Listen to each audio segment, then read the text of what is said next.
Telangana public service commission ఇప్పుడు group 1 notification ఏదైతే వెలువడిందో అది హర్షించదగ్గ విషయమే. కానీ ఈ గ్రూప్ 1 మన పోస్టులను ఎంత సమర్థవంతంగా నిర్వహించి నిరుద్యోగులకు వాళ్లకు మంచి మెరిట్ విద్యార్థులను తీసుకునే విధంగా ఉంటే అది చాలా హర్షించదగ్గ విషయము. కానీ ఈ ఉద్యోగాలనే నియామకాలతో దాన్ని మనం లీకేజీ కాకుండా పటిష్టంగా నిర్వహించాలి. అలాంటప్పుడే సమర్థమైనటువంటి ఒక ఉద్యోగులు అధికారులు సమాజానికి సేవ చేసేటువంటి అవకాశం వస్తుంది. అదేవిధంగా ఈ గ్రూప్ 1 నోటిఫికేషన్ కోసం లక్షలాదిగా విద్యార్థులు నిరుద్యోగులు ఈరోజు ఎదురు చూస్తున్నటువంటి కళాసాకరమైన అవకాశం మనకు కనిపిస్తుంది. కానీ దీన్ని మనం ఇప్పుడు central union public service commission ఏ విధంగా అయితే భారతదేశంలో పబ్లిక్ ఎగ్జామ్ని కండక్ట్ చేస్తుందో అదే తరహాలోనే మన రాష్ట్రంలో గ్రూప్ 1 సర్వీస్ను కూడా అదే విధంగా నిర్వహించాలి. ఎటువంటి పక్షపాతం లేకుండా ఎటువంటి తావు లేకుండా సమర్థవంతంగా నిర్వహించాలి.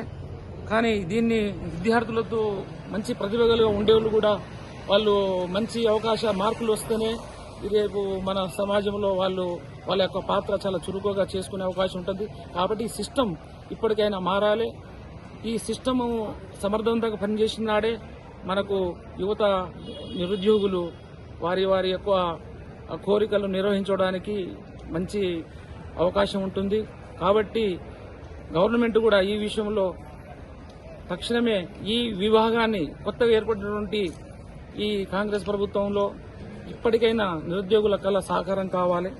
గత 10 ఏళ్లలో ఆపరేషన్ కల్వకుంట్ల పేరుతో తెలంగాణలో నిరుద్యోగులను దోపిడీ చేసి ఉద్యోగాలను అమ్ముకొని సింగరేణి నుంచి మొదలు పెడితే group 1, group 2, group 3, group 4 police ఉద్యోగాలను కూడా అమ్ముకొని నిరుద్యోగుల పుట్టగొట్టి తెలంగాణను అన్యాయం గురి చేసి రోడ్ల మీద తిరుగుతున్నారో ఈ రోజు ఎవరైతే నిరుద్యోగులు తిరుగుతున్నారో రేపు కాంగ్రెస్ ప్రభుత్వంలో వచ్చి ప్రభుత్వం ఏదైతే చేస్తున్నారో నోటిఫికేషన్ ఇస్తున్నప్పటికీ కూడా వాటిని కూడా రేపు ఏమైనా అవుతుందని చెప్పేసి కూడా దారిగాచి కూడా కొట్టేసే ప్రయత్నం చేస్తున్నారనేది కూడా నిరుద్యోగులు అనేక అనుమానాలు వ్యక్తమవుతున్నాయి.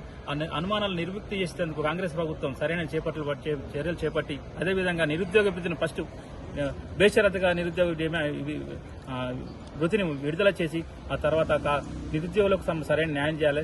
గ్రూప్ 1 ఒకటే కాక గ్రూప్ 2, గ్రూప్ 3, గ్రూప్ 4 తర్వాత అనేక ఉద్యోగాలకు పోటీ పరీక్షలకు సంబంధించిన కోచింగ్ సెంటర్లు ఇదివరకు ఏదైతే బీసీ సర్కిల్, ఎస్సీ సర్కిల్, అనేక స్టడీ సర్కిల్ పేరు మీద రాజ్యాలు అదేవిధంగా గత ప్రభుత్వం ఏదైతే విశ్వవిద్యాలయం విద్యను విధ్వంసం చేసిందో అది అక్కడే పునర్నిర్మించాలి. లైబ్రరీల సంఖ్య పెంచాలి, తర్వాత పుస్తకాల సంఖ్య పెంచాలి, తర్వాత ఏదైతే కోచింగ్ సెంటర్ సంబంధించిన ప్రభుత్వం నిర్వహించి ఉద్యోగాల పట్ల మానసిక పరిపక్వత ఇంకా పెంచి వాళ్ళను మానసికంగా ధైర్యంగా పెంచి వాళ్ళను ఉద్యోగాలు సిద్ధంగా చేయాలి. నిరుద్యోగుల మీద అనేక వాళ్ళ ఆశలను నిర్వీర్యం చేయకుండా వాళ్ళకు ఉద్యోగాల బాట బయట పట్టేటట్టు తర్వాత స్వయం ఉద్యోగంతో పాటు స్వయం ఉపాధి కూడా కల్పించే స్కిల్స్ కూడా ఈ ప్రభుత్వం చేపట్టాలి.